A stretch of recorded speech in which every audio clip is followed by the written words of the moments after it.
Vascaíno do Cerrado.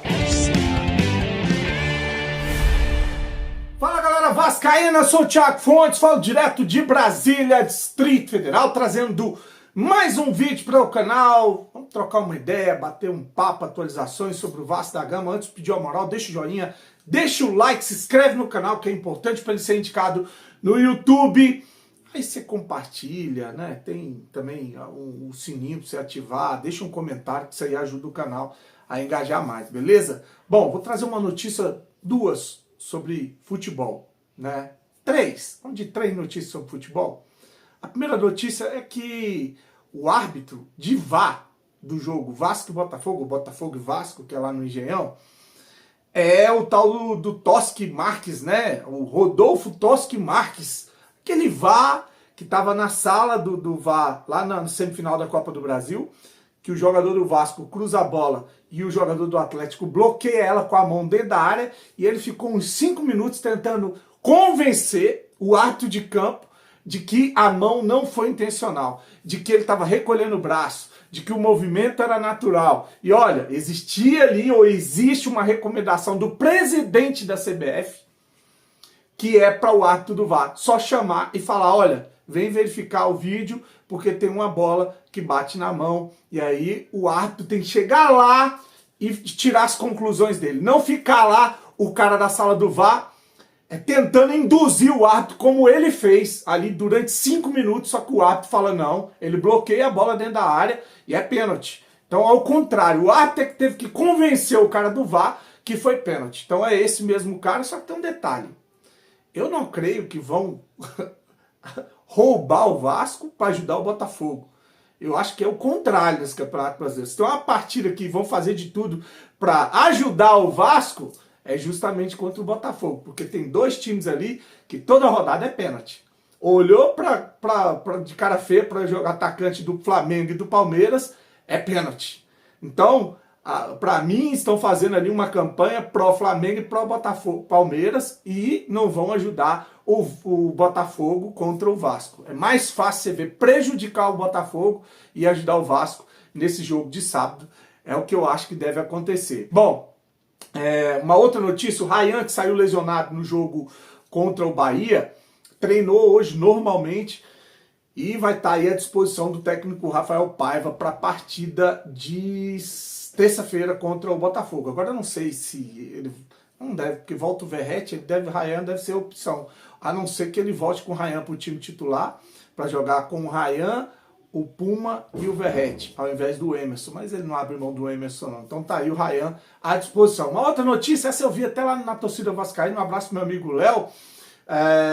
O Figueiredo, né, que foi emprestado ao Curitiba, está vencendo o contrato, está voltando aí para o Vasco. Eu não sei se vai ser reemprestado, o que vai acontecer, mas está voltando para ser, de novo, parte do elenco para 2025, tá? Então tá aí as três notícias que eu tinha do futebol.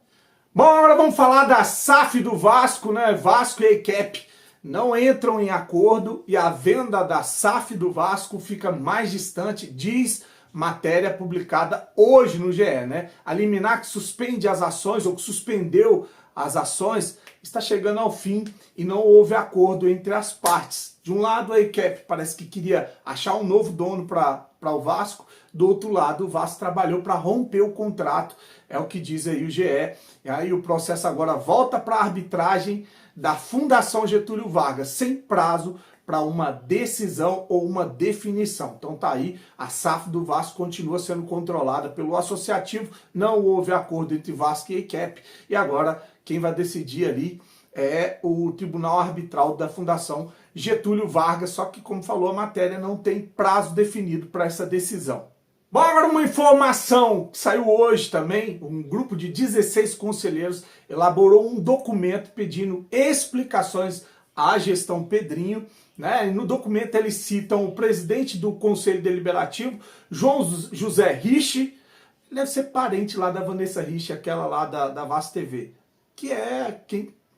A Vanessa Rich, o tal do Vaguinho, que trabalharam para o Salgado entrar, trabalharam, eles eram do grupo do Salgado, continuam aí com o Pedrinho, você vê como é que tudo é uma coisa só, né?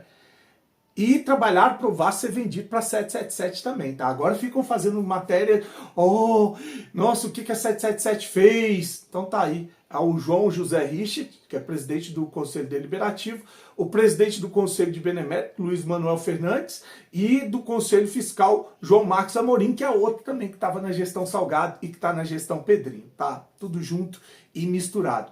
Então, 16 conselheiros elaboraram um documento pedindo explicações. Quais são as explicações? Eles querem saber sobre aquela matéria que saiu falando que o Vasco estava atrás de empréstimo no Banco BTG Pactual, né? O que tem de verdade nessa matéria, e querem uma reunião para ter uma previsão da grana, né? Do que vão fazer de caixa para 2025. E saber se o associativo pretende continuar com o departamento de futebol ou se vão para o mercado atrás de compradores. Então tá aí, conselheiros querendo explicações da gestão Pedrinho, que eu falei aqui, né? O Pedrinho tem que botar a cara para explicar o que está acontecendo no Vasco. E para finalizar, vou trazer aqui o VP jurídico, o Felipe Carregal, né? Ele vai falar aí dessa situação da SAF do Vasco, né? Que ele diz que se a liminar não tivesse sido colocada, como eu falei aqui várias vezes, se eles não tivessem entrado com a liminar, se o Vasco tivesse continuado nas mãos dessa quadrilha, né, uma quadrilha que já estava sofrendo cerco da polícia, da justiça, e que faliu, quebrou, isso é importante as pessoas entenderem, 5 meses na mão dessas pessoas, a gente ia pegar um Vasco no caixão, destruído, como eu falei várias vezes aqui, né, e que ele fala que até fraude de extrato bancário a perícia já identificou. Então já identificaram fraude e aí diz que isso tudo vai ser investigado e as pessoas vão ser responsabilizadas. Tomara, né? Vamos ver se isso vai acontecer mesmo. Vou deixar aí para finalizar. Curte, se inscreve no canal, desejar para você uma noite abençoada. Fique com Deus, saudações vascaínas. Em tese, o Vasco poderia ficar com as ações por R$1.000? Em tese poderia, Vanessa, mas isso nitidamente era uma pegadinha, tá? E era uma pegadinha que o próprio Josh sempre defendeu. Em todas as vezes que a gente cobrou uma garantia, a desculpa dele era sempre a mesma. Olha, eu não vou dar garantia porque caso eu não faça o aporte, vocês vão ficar com as ações e eu vou embora. Você imagina o cenário hoje, se a gente não entra com a ação, se a gente não assume o controle, você imagina hoje o cenário que nós estaríamos enfrentando, porque esse aporte não seria feito, a gente tem absoluta certeza hoje que esse aporte não seria feito porque a 777 ela não existe mais, não existe. Hoje quem negocia é a ICAP, e a ICAP não pode aportar, tá? Então esse aporte não iria ser feito, tá? E a gente estaria hoje numa situação... Ou seja, nunca existiu. Ele não seria feito, a gente tinha fortes indícios na época que ele não seria feito. Hoje eu tenho certeza absoluta que ele não seria feito porque a 777 não existe. A 777 não existe mais. Então, assim, a gente estaria numa situação horrorosa. O campeonato está acabando, faltando 2 meses para acabar a temporada. A gente assumiu uma empresa por R$1.000, tudo bem, por R$1.000, mas eu ia ter o controle de quê? A gente ia deixar esses caras controlando a 777... A gente deixaria esses caras controlando a Vasco SAF por mais 5 meses? O que esses caras fariam?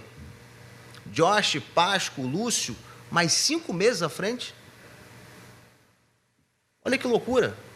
A capacidade destrutiva deles é enorme, tá provado isso. Então, assim, quem defende isso, vocês poderiam ter esperado... Não, e vocês foram muito questionados nesse período. Muito. Estão atrapalhando o processo. Sim, mas imagina. Não, surreal. Tem mais. Além de tudo que esses caras poderiam ter feito durante esses 5 meses, a gente hoje, se não fosse eliminar, o Vasco estaria hoje envolvido numa novela policial entre 777, ACAP, Leader Hall, processo em Nova York, acusação de fraude nos Estados Unidos, em Londres. Tipo assim, ônibus sem rumo, né? Ônibus sem comando. Totalmente sem rumo. A gestão da 777 na Vasco SAF, muito bem, um bom paralelo que você fez. Era um ônibus absolutamente desgovernado, sem motorista, não, com motorista, mas sem carteira, que não sabia para onde estava indo, tá? E que o destino era o abismo. Esse era o cenário. Então, com a liminar, o que a gente consegue? A gente assume um ônibus em movimento, dá um giro de 180 para tirar do abismo troca o piloto que não sabia o que estava fazendo. Então, assim, imagina um cenário hoje com a gente fora do controle, sem um aporte. Sim, realmente eu não sei o que a gente estaria fazendo nesse momento, ou se teria algo, né? Não, ou se teria algo a se fazer. Porque a chance da situação estar num estado irreversível é enorme, considerando tudo que a gente viu. Teve uma perícia no processo que identificou fraude em extrato. Isso vai ser investigado. Mas olha que loucura. Eu ia ficar esperando até setembro com esses caras lá, na gestão.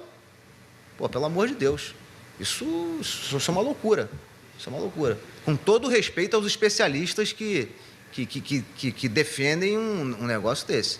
Na minha opinião, é indefensável isso. Considerando tudo que a gente viu até agora, tudo que a gente levantou, tudo que saiu na imprensa. A 777 não existe mais. Olha isso.